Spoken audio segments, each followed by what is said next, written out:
With near everyone complaining about credit card bills they can no longer pay and mortgages they never should have taken out in the first place, it was just a matter of time before the debt consolidation industry took hold of the public's imagination. Most people finally seem to understand that, after 2005 congressional legislation, Chapter 7 bankruptcy no longer promises anything to ordinary consumers beyond increasingly dear attorney fees, and, if recent studies are true, our national obsession with unsecured debt continues unabated. An article in the Wall Street Journal announced that the average household now carries a dozen credit cards among their members with a total balance approaching $18,000. Honestly, if anything, it seems odd that Americans did not turn to the debt consolidation approach sooner. Once debts have reached a size and number that makes their speedy resolution untenable, it just makes good sense to examine whatever alternatives now exist. However, it's one thing to take a look at debt consolidation and quite another to jump blindly into the first program sold by a glib professional promising the world. Debt consolidation may be a solution, but each of the various programs will contain its own share of dangers. More to the point, they certainly shan't eliminate lifelong burdens without some degree of discipline on the part of the borrower. Just because we as a people have finally recognized our problems with debt, both secured and unsecured, does not mean that we are actively striving to fundamentally eat away at the underlying concern. Debt consolidation is sort of a catch-all phrase for many different approaches toward managing financial burdens. And not all of these consolidation programs should be equally respected. Indeed, some of the shadier options could even be considered actively destructive to the borrower's household economics. In this essay, we would like to discuss some of the problems that debt consolidation presents for families. While the notion of consolidation has received a good deal more attention of late, the same cannot be said about the details surrounding the various techniques utilized. Also, we would like to introduce some of the ways that consolidation could be simply avoided through hard work and disciplined budgeting on the part of the borrowers. Remember, even though it's far less damaging than bankruptcy, all forms of debt consolidation should still be viewed as last-ditch efforts to repair mishaps or heal poor purchasing decisions from past years. The debts are not going to be eliminated after all, and it's important that consumers remember that they are still liable for the sums even once they are consolidated. If debtors continue the same careless shopping sprees and knowingly spend more than they earn, then consolidation will have no effect and, once again, could even worsen the borrower's overall financial scenario. One of the main principles you should take to heart when looking at the debt consolidation process should be this adage: the lower the payment, the longer you're going to be stuck paying off your debt. The less that you pay every month following a successful debt consolidation, it should be understood, will only increase the amount of money that you will pay at the end of the loan after compound interest continues to expand the overall balance. It's just common sense, really. Put off paying today what you could pay off tomorrow, and you will inevitably owe exponentially more. Most lenders, of course, will never illustrate that philosophy.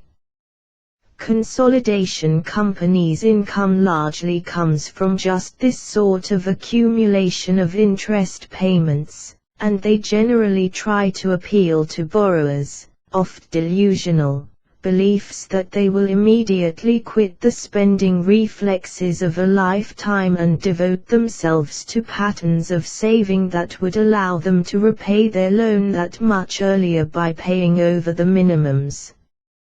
Don't be fooled by easy flattery and pie-in-the-sky speeches about a sudden change of habits. Most every consolidation professional will attempt to insist that, all of a sudden, you will pay more than the minimum obligation. Know yourself and your buying habits. If you have not been able to restrain spending in the past, there's no reason to believe that a sense of responsibility will suddenly come your way absent any effort, and, depending on the program, the sudden availability of open credit accounts could just make things worse. At the same time, though we would certainly advise borrowers to do everything they could to pay down their debts regardless of what the minimum payments are fixed at, one also has to make sure that they do not begin a similarly obsessive strategy of earmarking every dollar earned toward repaying past debts. Much as you would reasonably hope to devote all available funds toward debt elimination, the smart borrower yet maintains a cash reserve to guard against every bad patch. For those loans attached to collateral, equity loans, particularly, it should be of the greatest importance to ensure breathing room. Real estate values have become so tenuous of late that no homeowner who cares about their investment, or, more to the point, their family, should dare risk their precious equity for a quick fix. And debt consolidation in the wrong scenario could actually backfire against the consumer. Considering that the financial obligations likely came about through reckless spending, consumers must be very careful not to overindulge their new desire for a clean slate.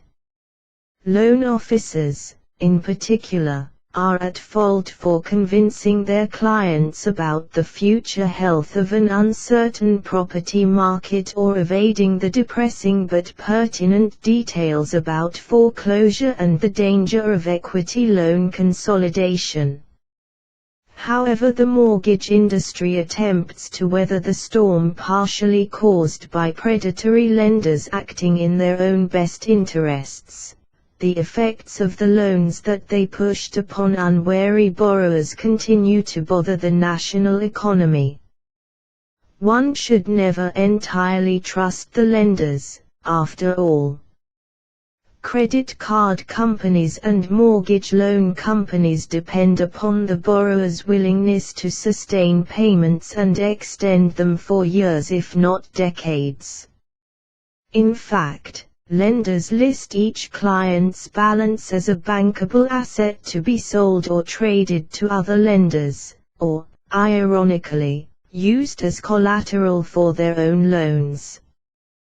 Whatever the lender's literature or representatives may say about helping borrowers minimize their debt load with an eye toward eventual debt elimination, their business model explicitly demands a continual revolving debt cycle that forces debtors into a life of servitude, ever subsidizing their financial burdens without actually getting rid of them. We are not necessarily suggesting that you close all cards after consolidation, though, with some programs, that will be necessary, because of the effect that would have towards your credit rating. The ever-powerful FICO score likes to see some accounts open to demonstrate that you still maintain some credit viability, and, with all accounts closed, you would be starting again from scratch with no current credit history to draw upon. Ideally, you would maintain one or two of the oldest accounts or the accounts with the largest available balances. Interest rates should also be part of this discussion, but it is of sacrosanct importance that these accounts not be used regardless of how much you may wish to resume purchasing.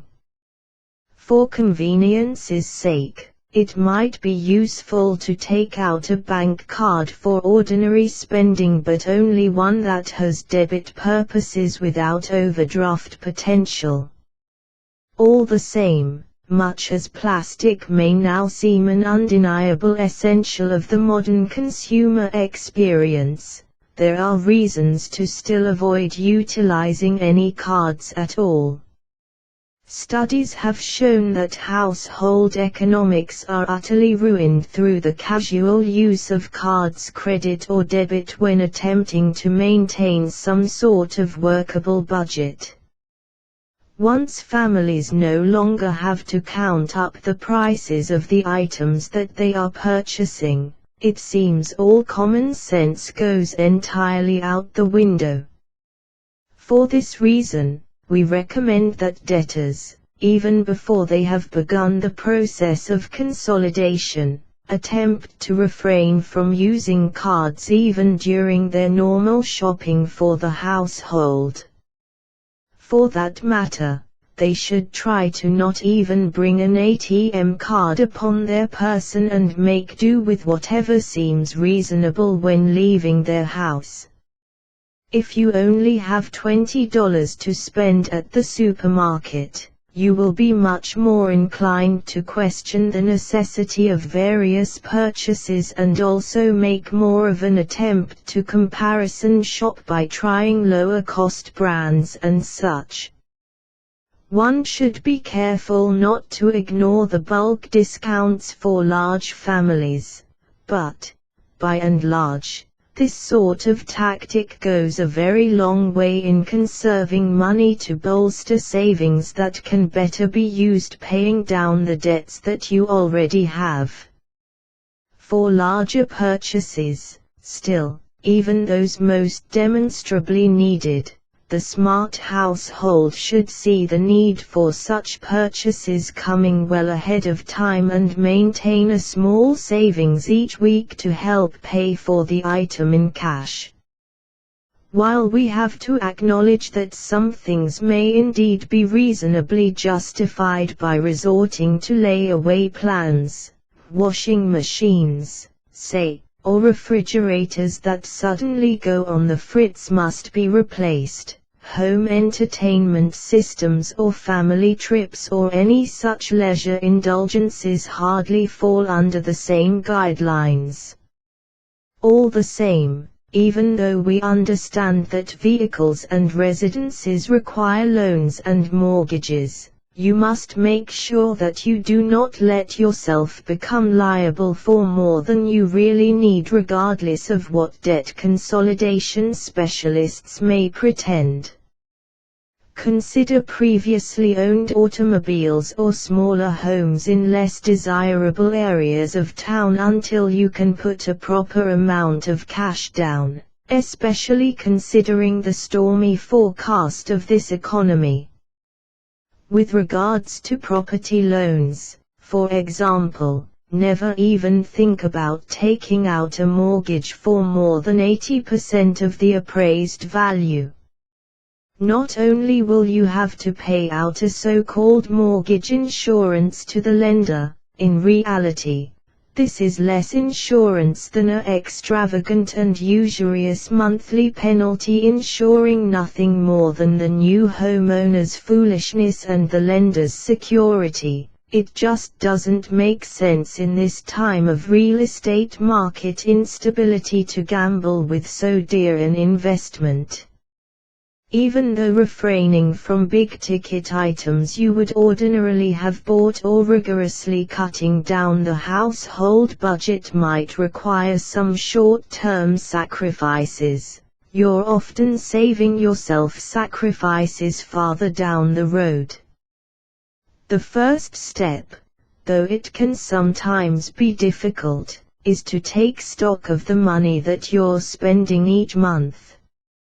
Try, even for a week, writing down the amount of money that you spend on groceries, on restaurants, on entertainment, and outlining different things that you may be able to cut back on. Often, it's easier than you think. Are you in the habit of picking up a coffee every morning before work? Try waking up 5 minutes earlier and brewing it yourself. If you make a batch and microwave it each morning, you can even save yourself the time. Do you catch a beer each evening after work? Is it imported? See what you think about the domestic brews.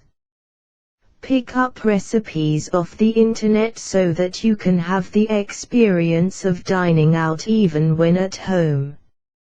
So much money is spent upon the kitchens of restaurants, but, sometimes, even a few degrees of difference can make all the difference between settling and making everything you want out of what you already have.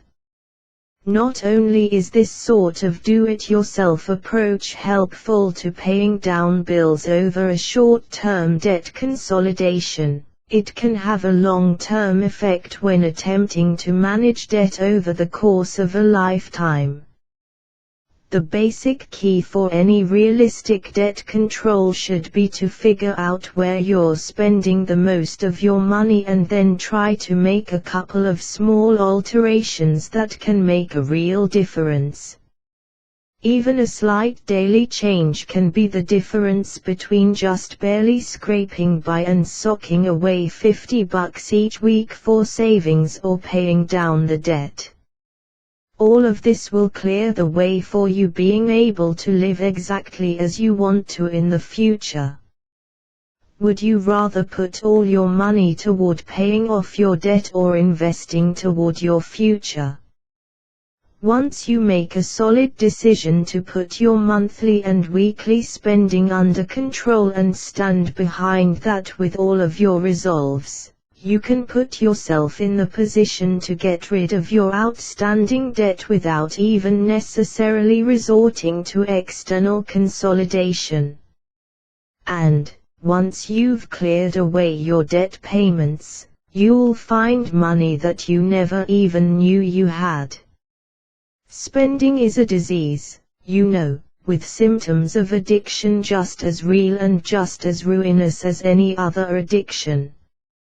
Much as we make fun of supposed shopaholics through t-shirts and bumper stickers, this is no laughing matter, and often chronic behaviors such as purchasing beyond limits can be signs of more serious mental problems. Debtors Anonymous exists for such a reason, and those consumers who feel that they can no longer control their buying impulses would be advised to contact their local chapter. Even for borrowers whose problems aren't that serious, there are ways to help themselves with what have to be seen as poor habits. Many of the consumers we've talked to found some solace in attempting to sell the less desirable evidence of what they had bought. Look through your garage or basement and see what can be sold. So many American families have collected scads of possessions they rarely, if at all, use but which could be readily sold to fuel the debt consolidation payments. Garage or yard sales are the most common avenue toward resale, but don't forget about classified ads or eBay and Craigslist. In this modern society, it's remarkably easy to find a buyer for even the most seemingly worthless trifle or create a bidding war for those pieces of value.